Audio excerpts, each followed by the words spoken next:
So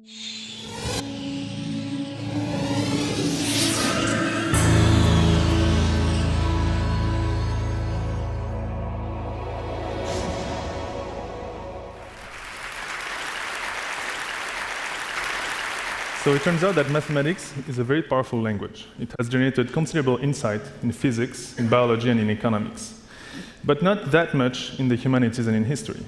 I think there's the belief that it's just impossible, that you cannot quantify the doings of mankind, that you cannot measure history. But I don't think that's right. I want to show you a couple of examples why.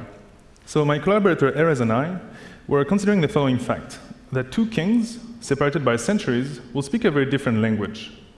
That's a powerful historical force.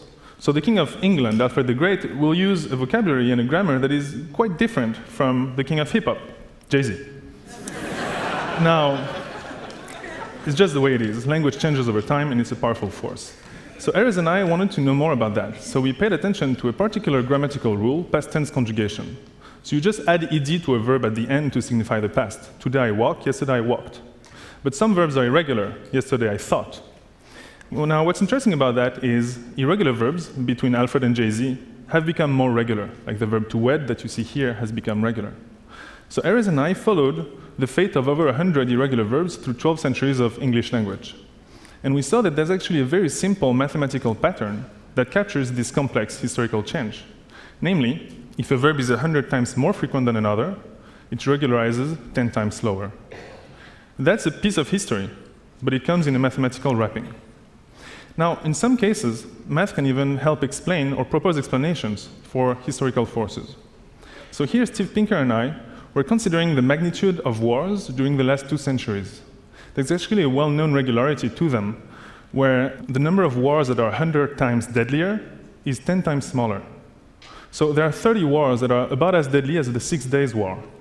But there's only 4 wars that are 100 times deadlier, like World War I. So what kind of historical mechanism can produce that? What's the origin of this?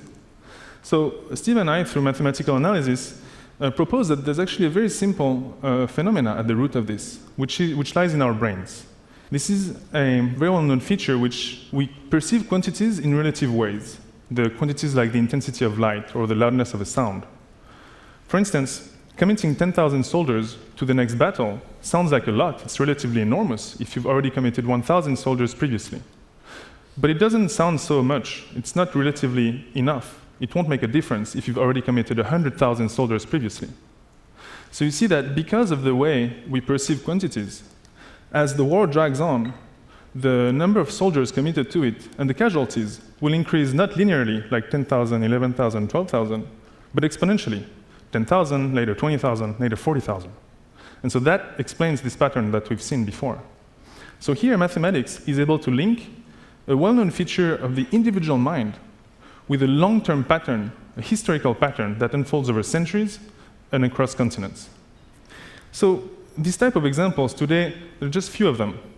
But I think that in the next decade, they will become commonplace. The reason for that is that the historical record is becoming digitized at very fast pace.